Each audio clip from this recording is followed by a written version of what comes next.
8 जनवरी 2025 को जबरन मुख्यमंत्री आवास पे पीडब्ल्यूडी मिनिस्टर कह रहा है।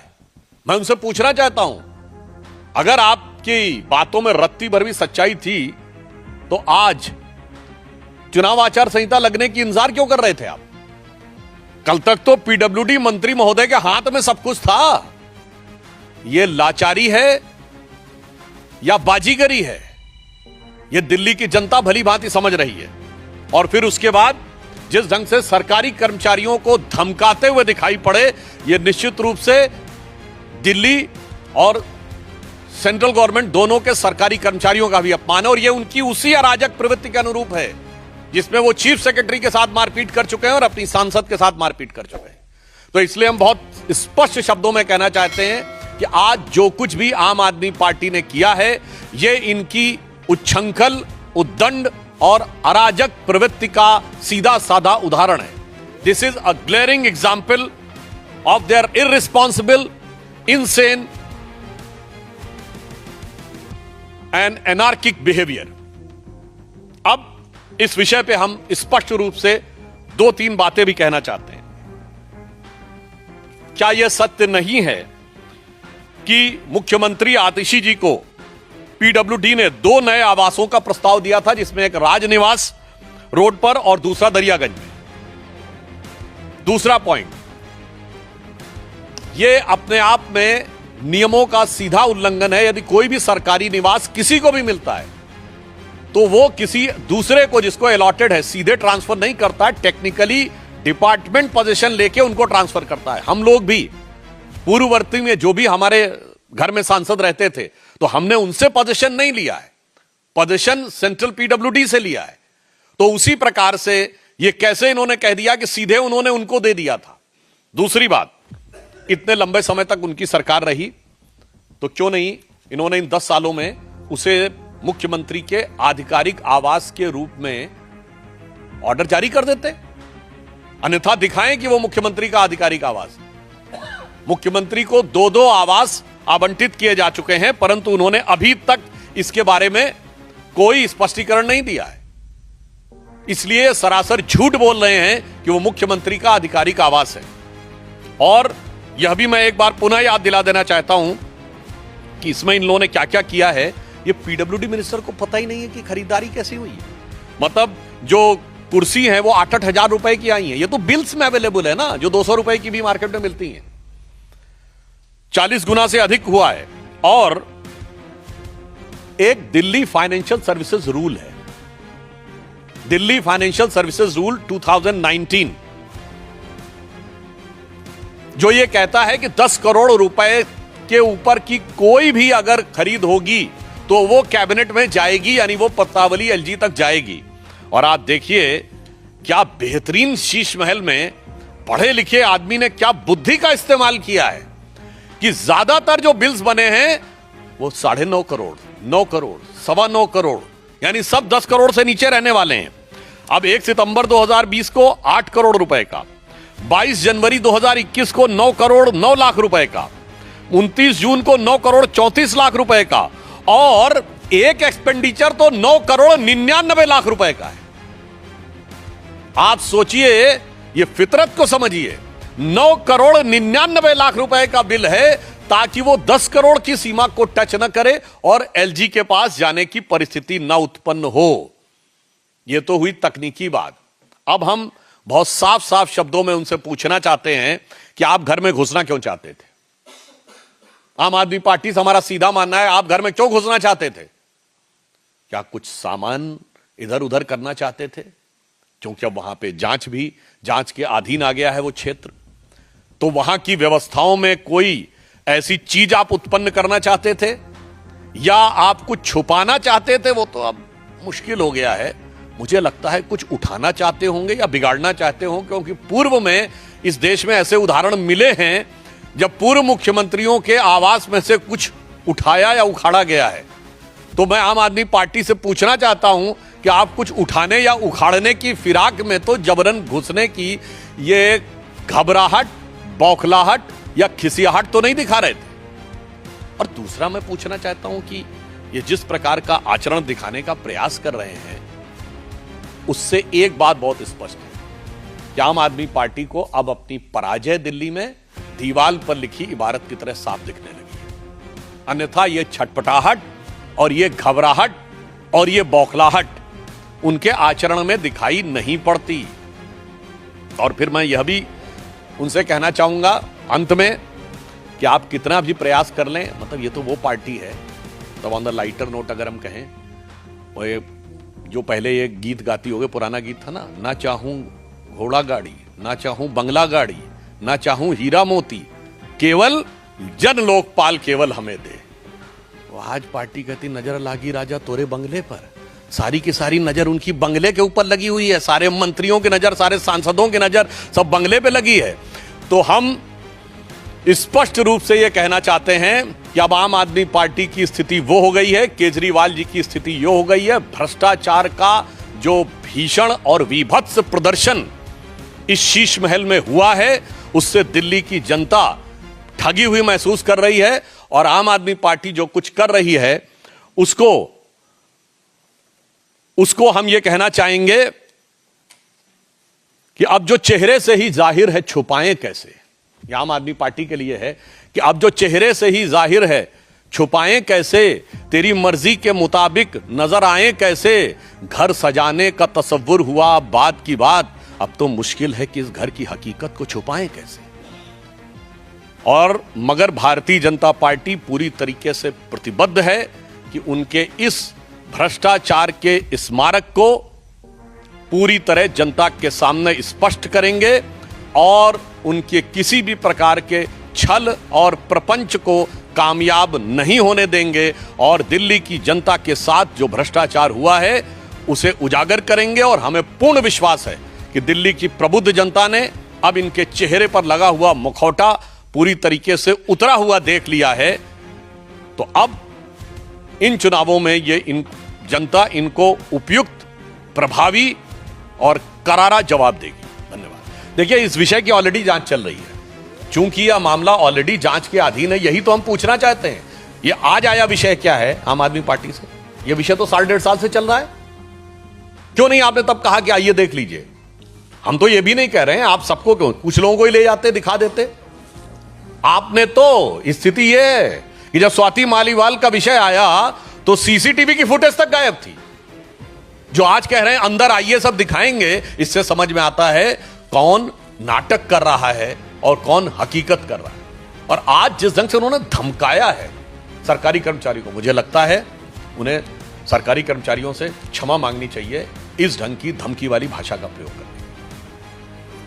और वैसे मैं एक चीज जो मैं पहले भी बोल चुका हूं, मैं उसको रिपीट कर देता हूं कि इनका चरित्र कैसा बदला है। 27 अक्टूबर 2013 का केजरीवाल जी का ट्वीट है शीला दीक्षित जी के बारे में। उन्होंने कहा है कि मैंने सुना है कि दिल्ली के, ये 27 अक्टूबर 2013 और टाइम देखना हो 4:55 पे उन्होंने ट्वीट किया था, जिसमें वो कह रहे हैं कि दिल्ली की मुख्यमंत्री के घर में 10-10 एसी लगे हैं और मैंने सुना है बाथरूम में भी एसी लगे हैं।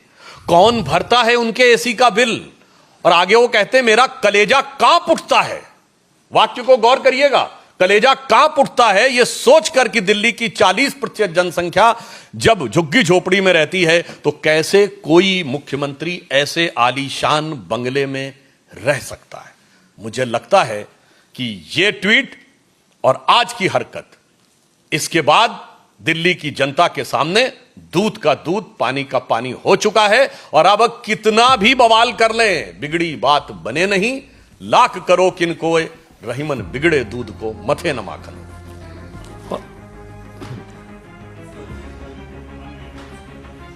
नो अभी रुक जाइए, पहले अरुण धोता, एक बार कमलेश जी, अरुण जी आ गए थे।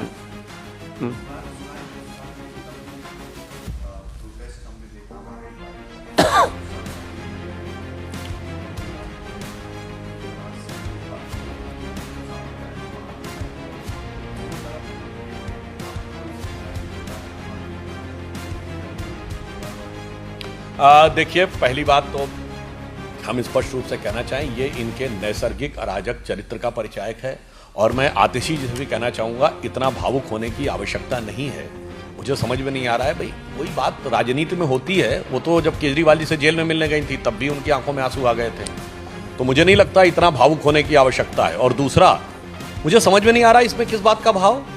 अरे भाई 1 महीने की बात रहेगी, 1 महीने के बाद आम आदमी पार्टी की तो सरकार आनी नहीं है, और अगर आम आदमी पार्टी का दावा भी मान लिया जाए तो आतिशी जी नहीं रहनी है। अस्थायी मुख्यमंत्री स्थायी आवास के लिए आंसू बहा रहा है, ये कुछ समझ में आने वाली बात लगती है क्या? ये अस्थायी मुख्यमंत्री तो शब्द आम आदमी पार्टी का दिया हुआ है, इसीलिए इनका पीछे का मंतव्य क्या है, इनके पीछे का गंतव्य क्या है और भविष्य का भवितव्य क्या है, ये दिल्ली की जनता भली बात है। कमलेश जी, भारत, देखिए हम एक बात कहना चाहेंगे, ये भी इनकी राजक प्रवृत्ति का प्रतीक है। और ये तो बहुत दावा करते हैं ना, पढ़े लिखे मुख्यमंत्री हैं, आईआईटी ग्रेजुएट हैं, आईआरएस ऑफिसर हैं। प्रधानमंत्री आवास की आप तुलना करते, प्रधानमंत्री का आवास आधिकारिक प्रधानमंत्री आवास है। 7 लोक कल्याण मार्ग हर प्रधानमंत्री का आधिकारिक आवास है। मोदी जी भी उसी में रह रहे हैं, डॉक्टर मनमोहन सिंह उसी में रहते थे, वाजपेयी जी उसी में रहे, देवगौड़ा जी, गुजराल जी, पीवी नरसिम्हा राव, चंद्रशेखर जी, वीपी सिंह जी और राजीव गांधी, बचपन से जितना हम लोगों को याद है देखते हुए आ रहे हैं। मैं चुनौती से पूछना चाहता हूं, वो क्या आधिकारिक आवास है? अगर है तो उसका आदेश दिखाइए। Kindly put the government order mentioning that Bangalore is an official CM residence. वो तो 6 बंगलों को तोड़ के बनाया गया। और मैं दर्शकों के लिए भी और देश की जनता के लिए भी बताना चाहता हूं, ऐसी बचकानी और शातिरानी हरकत नहीं करनी चाहिए। भारत का प्रधानमंत्री दुनिया के सबसे शक्तिशाली देशों में से एक, सबसे संवेदनशील देशों में से एक।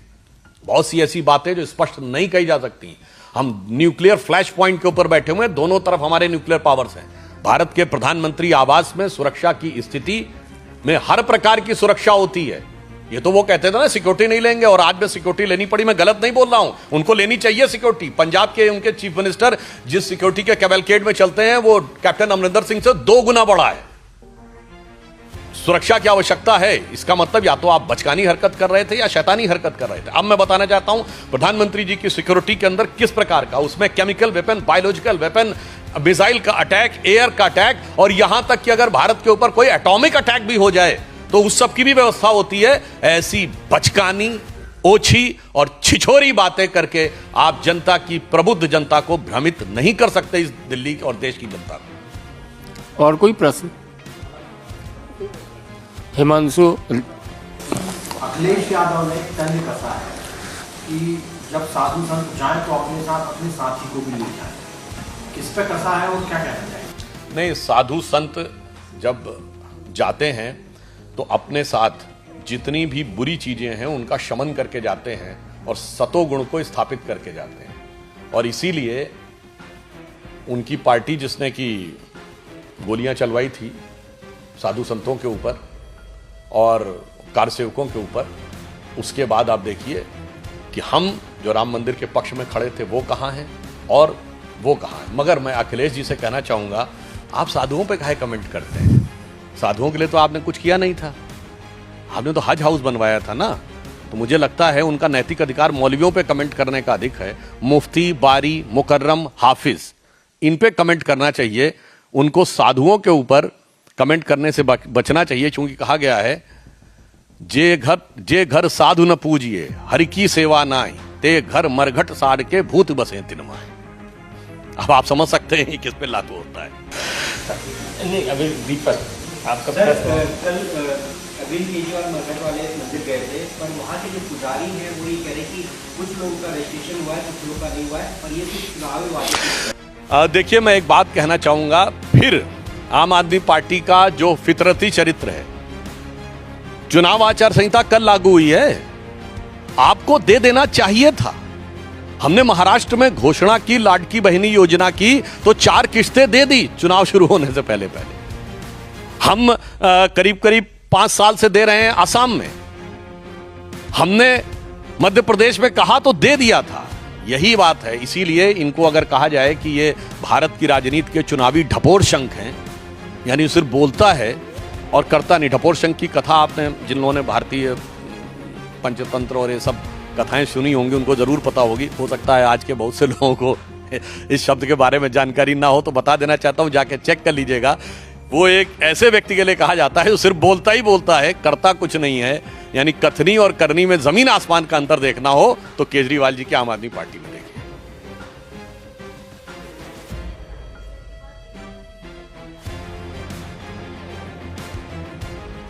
नहीं, ये संदेश वही है, सब एक दूसरे के साथ। इसमें मैं एक ही लाइन कहना चाहूंगा कि ताहिर हुसैन पहले किस पार्टी में थे? आम आदमी पार्टी में।